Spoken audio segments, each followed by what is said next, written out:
Oh, I'm sorry. Did I break your concentration? Anything for my princess. I am serious, and don't call me Shirley.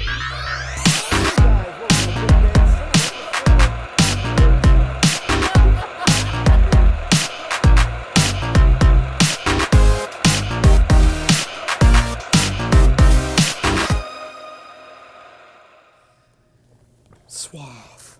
Guys, how you doing? Welcome to Big Bang Cinema. My name is Isaac the Harry Flary Anderson. I'm Tyler. Got a new sweater king. And right over here, I'm going to let him introduce himself. Who is that? Hi, I'm Chris. You may recognize my voice from Game On every Thursday from 1 to 2 on 89.1 FM. Your source of game music, news, reviews, and remixes. Strong facial hair energy that boy has. But guys, anyway, in case you don't know what this show is, this is a movie show where we talk about movie news. Movie reviews. And everything in between. So, without any further ado, it's time to get into our movie news. So, Tyler, what is our first movie topic? Pirates of the Caribbean is going to be rebooted by Deadpool writers. They're beating that dead horse again. Oh, dare I say that dead pirate again? Maybe that dead pirate. Yeah. Just let him die. I mean, half the pirates are already dead. Have you not seen them? Yeah, I'm about to say let them stay undead. I mean, just leave it as it is. Well, here's my issue with it. We're going for a reboot right now. We just had one a year ago. We literally just had a Pirates of the Caribbean movie. We reviewed this Pirates of the Caribbean movie. It wasn't that great. Yeah. No, I had these guys in it. Remember these guys? I mean, what's left to do about the Caribbean? I don't know. Leave that to the government. Oh, that Hans Zimmer score is so great. As far as them rebooting it, period, like forget the time. Who cares? Like it's a year later, you know. What if they do like it happens now? Like the pirates attacking like Sandals. It's a completely different movie. It's not as fun. Attacking like they attack like Disney cruise ships, stuff like that. And they're like Guatemalan gorillas too. What do you think about that? I'd see it. I'd see that. They made that. It's called Captain Phillips. Like you know. No, that was in Somalia, sir. That's well, you know, like look at me. Look at me. I'm the pirate now. That was racist. No, that was from the movie. Did you see the movie? Yeah, I know. I'm saying like you doing the accent, but as far as them doing it now, like rebooting it now, I don't know. The Deadpool writers, by the way, the names of the Deadpool writers are Rhett Reese and Paul Wernick, I think. You can tell I know them very, very well. Yeah, they wrote Deadpool, and they also wrote, I believe they wrote the movie Life, which is basically Alien but different. But the tone that I feel like this movie is going to go in is like the kind of snarky, kind of modern, like raunchy, vulgar tone. And I don't know, like, to me, I always like the Pirates of the Caribbean movies, at least the first few, you know, because like they're just like nice, fun movies, you know. You can kind of take the whole family there and kind of have a good time, and you know, Jack Sparrow's fun to watch. You know, it's a swashbuckling adventure, and and you watch all the people do all the cool things, and oh look how great Captain Jack Sparrow is, and you look at whatever Orlando Bloom's character's name was. You know, what was his name, Chris? What was Orlando Bloom's character's name? Will Turner. I don't know. All I know is I had difficult fun. to remember. Bill Turner. It's Syl Kerner? Bill Turner. Okay, but anyway, that's why I think when I see Pirates of the Caribbean movies, they're nice, fun blockbusters. I don't really see this being like, you know, like a wink kind of thing. You know. See, the only problem I got with this is I mean, you got to admit, I mean, he might not have been a good character, but he's probably one of the most memorable characters in films. Yeah, I don't know who else can. It's kind of like Wolverine, like with Hugh Jackman. Who else is going to play that? You know. I mean, they can get a new Captain I mean, also Captain Barbossa is just as memorable as Jack Sparrow. I mean, Bachman Turner. I mean, he's just as like memorable as. Who played that guy? Yeah, I think everybody remembers I just said Jeffrey Rush. Oh wow, it sounds like someone's trying to contact you right now. But as far as like them recasting these people, I don't know who you go with. Like you said, like they're so ingrained in our pop culture now. But first off, Jack Sparrow's so played out. Like if you watch him in the most recent movie, like it's so like, you know. He's so bored in this role, and he's so tired, And whoever's texting you right now, I hope they really enjoyed I'm themselves. trying to cut my phone off. There we go. Okay. I got the sound off now. Okay, I thought you'd be texting, buddy. But as far as them recasting like the Jeffrey Rush's character and I stuff mean, like you that. can't do that. I mean, No. like, it's just. I mean, it's either going to be a soft reboot, to where it's going to be like maybe like Jack Sparrow's younger days again. Or Jack Sparrow has like a son, and the son's gonna carry on his legacy now. Or somebody's on a Disney cruise and they wake up Jack Sparrow's ghost and they got to use it to fight. That I would watch that. He fights Guatemalan gorillas. That I would watch that Yeah. in a heartbeat. That sounds like way more interesting. Yeah. But whatever this is, I'm sure it'll be a solid 6 out of 10, and it'll be fine. They'll probably make $100 million and get a sequel that's all right. I say 5 out of 10. Okay, well, it's funny we're scoring movies before we even see it now. And I'm doing the average score for the film series, about a 4 or 5 out of 10. Huh. Speaking about a 4 or 5 out of 10, John Lennon and Yoko Ono are getting their own film. Oh boy, like I didn't care enough about that already. Yeah, so in case you don't know, John Lennon was one of the Beatles, and Yoko Ono was the person that broke those people up. And Yoko Ono was John Lennon's lover and wife. And apparently they're getting She sounded like a turkey. What? What? Just listen to her music, you'll find Okay. out. Yeah, So sound like a turkey. it's going to be made by a guy named Jean-Marc Vallée. I believe that's how you pronounce it. I don't know. I'm an ignorant Westerner. But if you don't know who that guy is, he's the guy that directed Dallas Buyers Club. And I believe he also directed, Demolition with Jake Gyllenhaal, or Gyllenhaal, whatever you call it. So he's a very accomplished director. I think he won an Oscar for Dallas Buyers Club. Well, at least Matthew McConaughey did. So technically he has an Oscar too. So And I think I also got the best supporting actor too. yeah. Well, as far as kind of like him making this film, what do you think?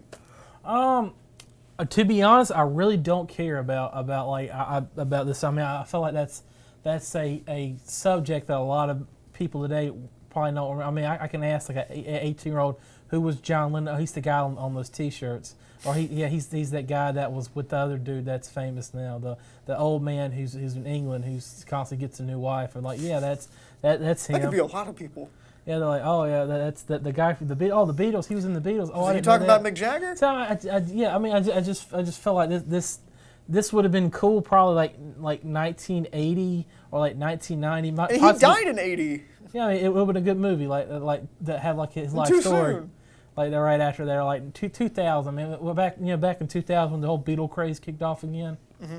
Like, but now I mean, it's just who really cares? I don't know. I disagree with you there. I think a lot of people like John Lennon. I feel like you underestimate the lasting Legacy. popularity. That's what I was. Of that's John what I was looking Lennon. for. Of the Beatles. Well, I think you underestimate the lasting popularity. Well, of the Beatles. this is not a Beatles movie. This is a John Lennon movie. I Well, know, the Beatles are going to be in it. But you're talking about people not recognizing John Lennon as being from the Beatles. That's what you were directly saying earlier. Well, he's the guy who wrote those communist books that got killed. Yeah, that was him. It's just, I mean, no one really cares anymore.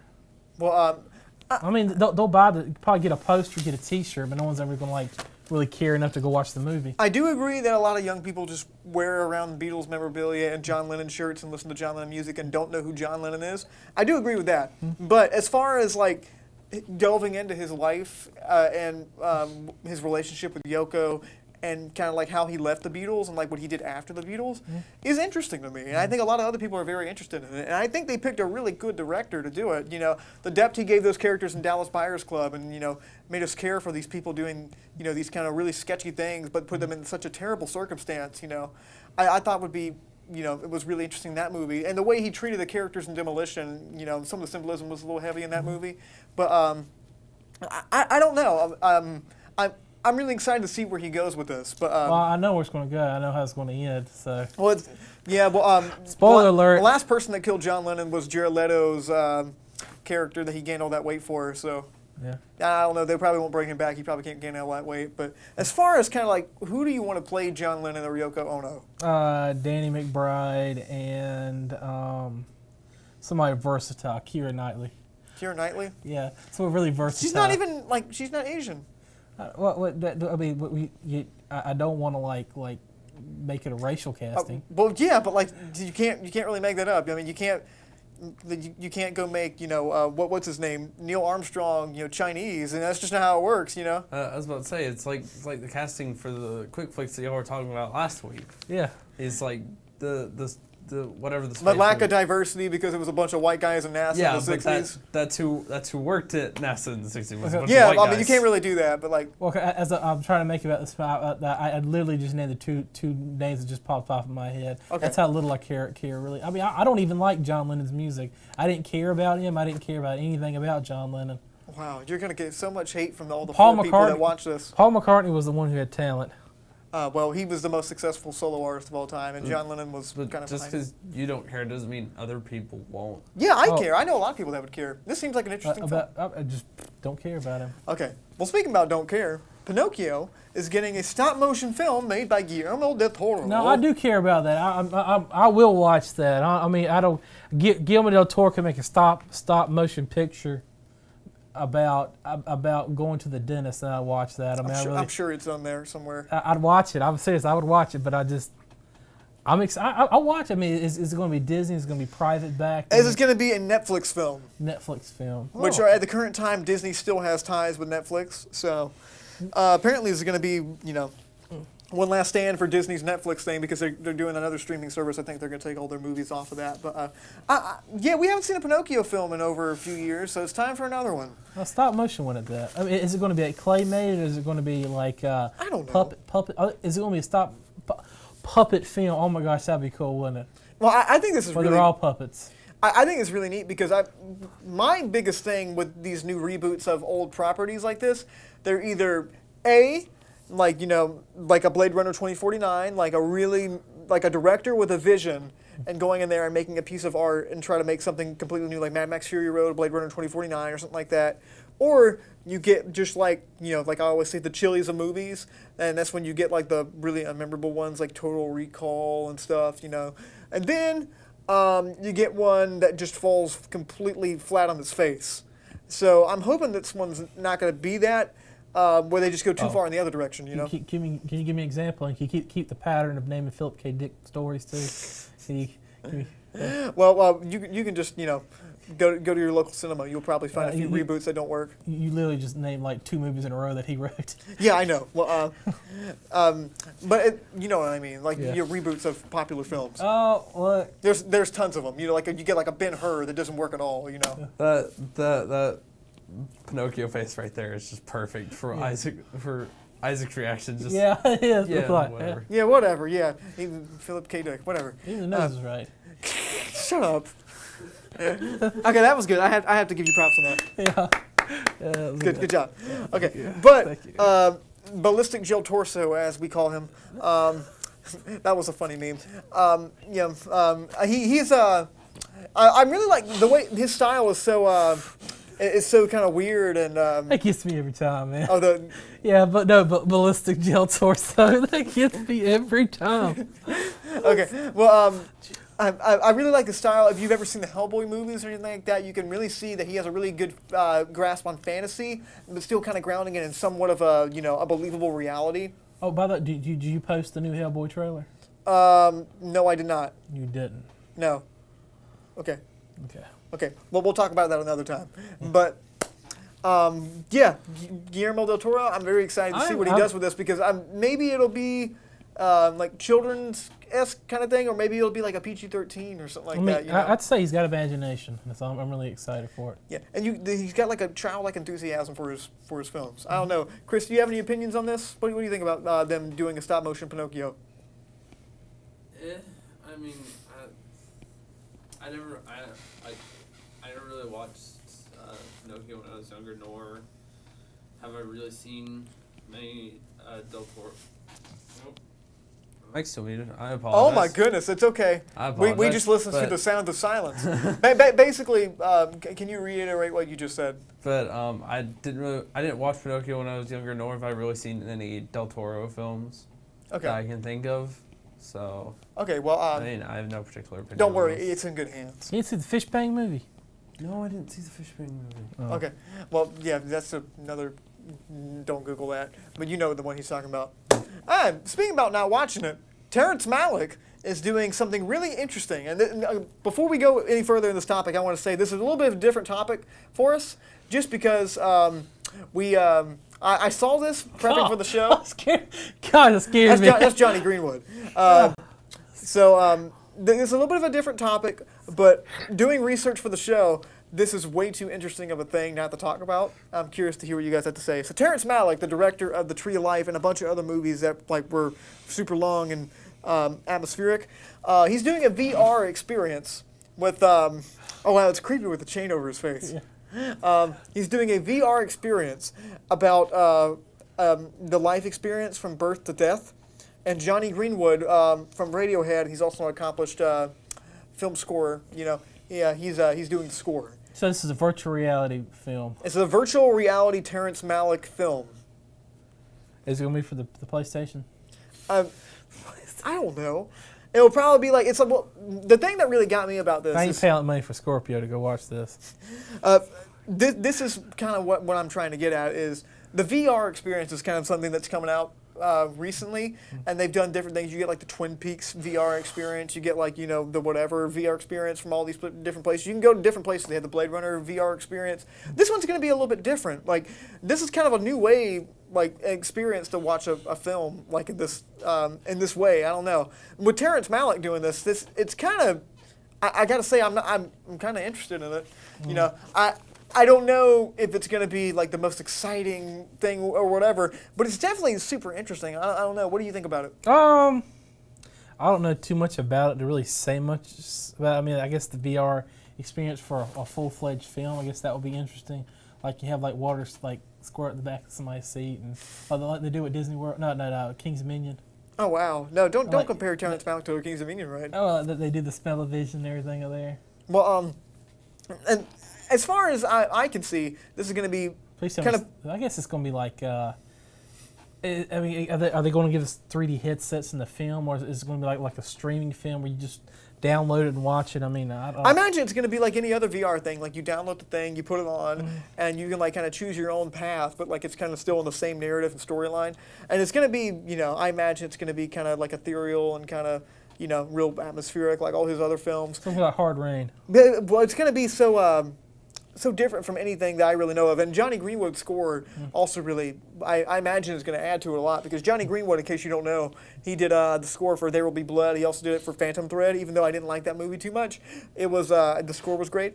So you think you'll be able to choose your own ending for the film? I don't know. Well, you're going to probably die at the end of the film. Well, you know what Hard Rain is? Chris, Hard Rain? I don't know what Hard Rain is. Oh, well, it's hard.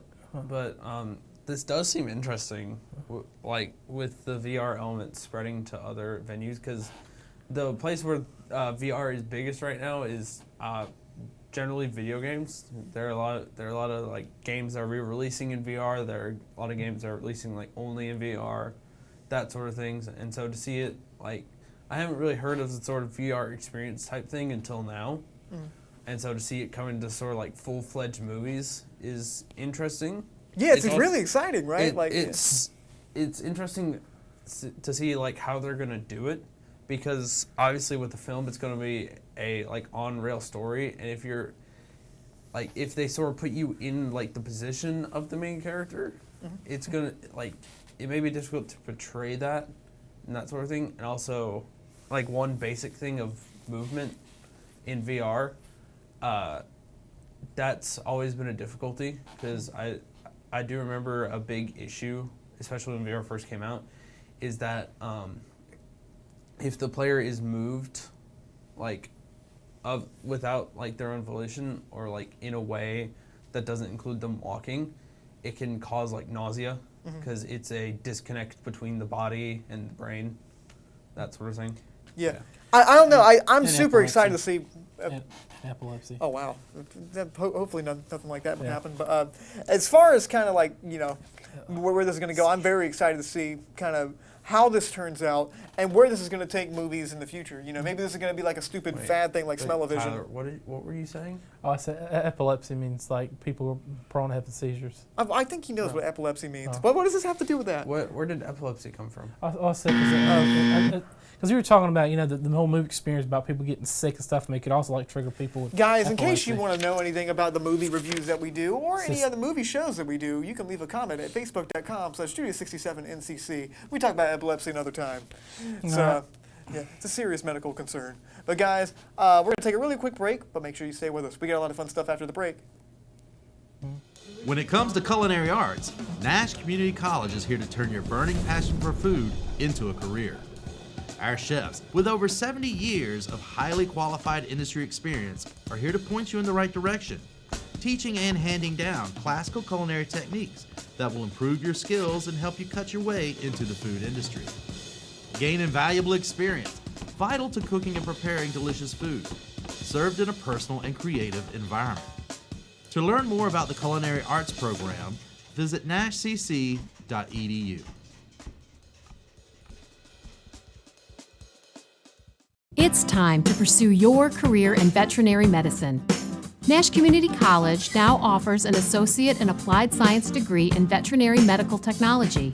This is your chance to become a registered vet tech and work with a variety of animals. Learn about radiology, client education, animal wellness, treatment, laboratory techniques, anesthesia, and more.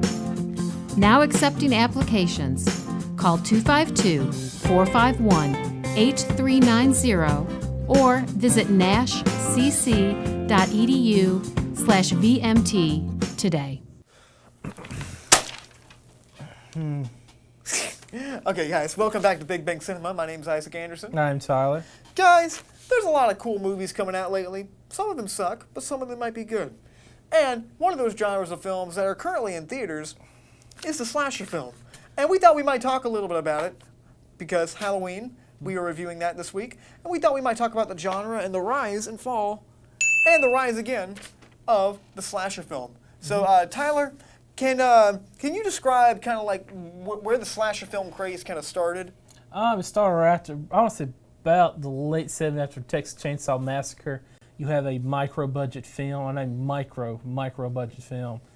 I mean, you have like disposable actors, like just who in town wants to be in a movie kind of production.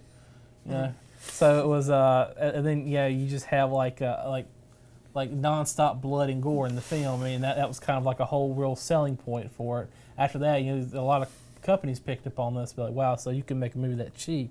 People are going to go come and watch that. So about 1979, they started filming the really big, memorable one, which is Friday the 13th, and that came out in 1980, and that really picked up. And it really kind of set the genre for the slasher films, where you have a enigmatic serial killer that walks real slowly, and goes after teenagers, and it has a bladed weapon. I mean, you really can't place yourself to the character's motivation. Well, I do agree to a certain extent. To me, like you said, in the late 70s, early 80s, this kind of like really big slasher films came out. Like you got things like Halloween, you had things like Nightmare on Elm Street, Chucky.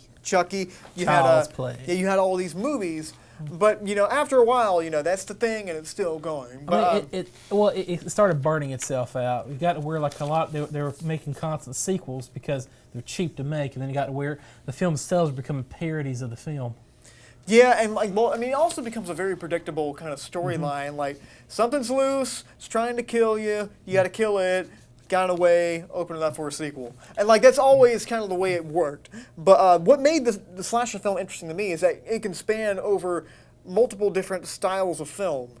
Because the slasher film, you kind of narrowed, we talked a little bit about this before the show, you kind of narrowed it a little bit to just serial killer with a knife is inside of a house. Or a bladed weapon. Yeah, has to be in a house trying to kill a bunch of teenagers. And I think it can broaden a little bit more than that, because there's some great slasher type films that kind of use that same kind of storytelling technique that go out from different places, and I thought that was really interesting. One of my favorite is Alien. Oh, I was going to say Scream.